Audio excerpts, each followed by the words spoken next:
চালের বস্তা বইতে বইতে পিঠ বেঁকে গেছে ৯০ বছরের বৃদ্ধ আনসার আলীর। জীবনের সৌন্দর্য আর আনন্দ তাকে স্পর্শ করেনি কোনোদিন। অন্যের চালের বস্তা বয়ে বেড়ালেও কন্যাদায়গ্রস্ত এই পিতার নিজের ঘরেই চাল থাকে না, উনুনে আগুন জ্বলে না। যে বয়সে ঠিকভাবে দাঁড়িয়ে থাকাই কষ্টের, সেই বয়সে আনসার আলী কাঁদতে কাঁদতে পিঠে তুলে নেন ৫০ কেজি ওজনের চালের বস্তা। সৌভাগ্য তাকে চেনে না, তার নিত্যদিনের সঙ্গী হাড় ভাঙা খাটুনি, অনাহার আর শারীরিক অসুস্থতা।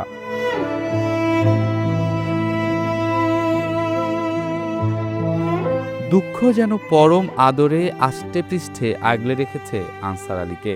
একবেলা যার খাওয়া জোটে না, কিভাবে সে সামলাচ্ছে ৫ সদস্যের পরিবার। দারিদ্রতার দায়ে কান্নাও ছেড়ে গেছে বৃদ্ধ আনসার আলীকে।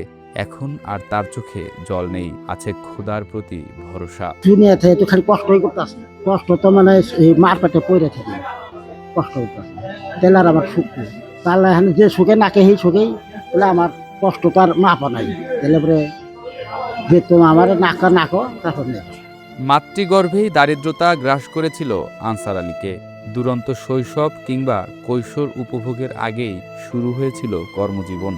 একে একে ৫ সন্তানের জনক, তাদের ভরণ পোষণ সবকিছু সামলেছেন একা হাতে। এখনও ধরে রেখেছেন সংসারের লাগাম।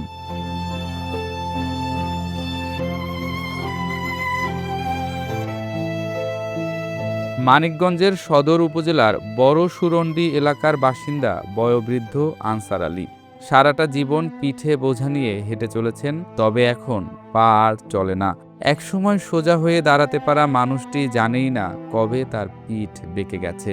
একদিকে চালের বস্তা কাঁধে, অন্যদিকে সংসার আর পরিবারের বোঝা এবং অবিবাহিত মেয়েদের ভরণ পোষণের দায়িত্ব। এই বয়সে এসেও রেহাই নেই তার। চিন্তায় কপালে ভাঁজ পড়েছে, চামড়া কুঁচকে গেছে, চোখে তেমনটা এখন দেখতে পান না, কানেও কম শোনেন। কষ্ট হয় নাই যে আছে চাল দিয়ে টানেন? হ্যাঁ, এটা তো কষ্ট হয়েছে দেখে তো হইলো এখানে এহারে একদম না পারি। আল্লাহ খাওয়াইলে আমি খেয়ে পারবো। শৈশব থেকেই আনসার আলী তার বাবার সাথে ইট ভাটায় হাড় ভাঙা পরিশ্রম করতেন। ২৫ বছর বয়সে বিয়ের পর শুরু করেন আলাদা সংসার। ৩ মেয়ের বিয়ে হলেও আরও ২ মেয়ে অবিবাহিত, আর একজনের সংসারের দায়িত্ব আনসার আলীর কাঁধে। হার না মানা আনসার আলীর তেমন জমি জমা নেই, আর পৌরসভার বাসিন্দা হলেও বয়স্ক ভাতা থেকে শুরু করে সব ধরনের নাগরিক সেবা থেকে এখনো বঞ্চিত। ছোটবেলা থেকেই খোলার কাজ করছি, আমার বাবা থাকতে খোলার কাজ করছি, বাবার হাতে গেছি, জোগাল দিছি, জোগাল দেওয়ার পরে আবার মাল কাটছি, মানে এই সমস্ত আবে যাবে কাম করছি। কাম করে তারপর তো মানে কষ্ট তো মানে আর জোর নাই, কাম করার তালেই আছে আর কি। বাপও গেল মারা, মাও মারা গেল, সবই মারা গেল। এখন আমি কোনো কিছুই পারি না। ৫ মেয়ে আর স্ত্রী সন্তানের মধ্যে স্ত্রী আর ২ মেয়ের চর্মরোগের কারণে আশেপাশের প্রতিবেশীরাও মিশতে সংকোচ বোধ করেন বলে জানান আনসার আলী। আটা, ময়দা, চালের বস্তা টেনে বস্তা প্রতি ৫, ১০, ২০ টাকা করে জমিয়ে প্রতিদিন প্রায় ২৫০ থেকে ৩০০ টাকা রোজগার করেন। এই স্বল্প আয়ে তো আর সংসারের চাকা ঘোরে না। প্রাকৃতিক দুর্যোগ চলাকালীন বন্ধ থাকে উপার্জন। সেদিন হয়তো মুড়ি আর চিরা খেয়েই দিন কাটাতে হয়। না, এমনি দুঃখ আসে না, হলে তো খালি দুঃখ যে আমার ৩ মেয়ে যদি বিয়ে হয়ে যেত তাহলে আমি হলো ময়রা শান্তি পেতাম, বুঝছেন। বিয়ে তো হইলো না, আমি বিয়ে দেখে যাবার না। আমার ছোট ভাই যখন মরে গেছে তাহলে আর আমার বাসার কায়দা নাই।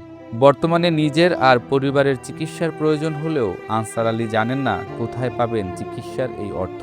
শেষ কবে আনসার আলী মাছ মাংস দিয়ে এক থালা গরম ভাত খেয়েছেন তা মনে করতে পারেন না। দীর্ঘদিন যাবত এখানে কাজ করছে। আমরা প্রায় বাজারে আসছি ৭-৮ বছর হয়। এই ৭-৮ বছর যাবতই আনসার বাইরে দেখতেছি যে সে কাঁধে করে নিয়ে মানুষের বাসায় বাসায় চাউল পৌঁছিয়ে দেয়, তাতে উনি ৫-১০ টাকা পায়, কিংবা বাসায় গেলে ২০ টাকা।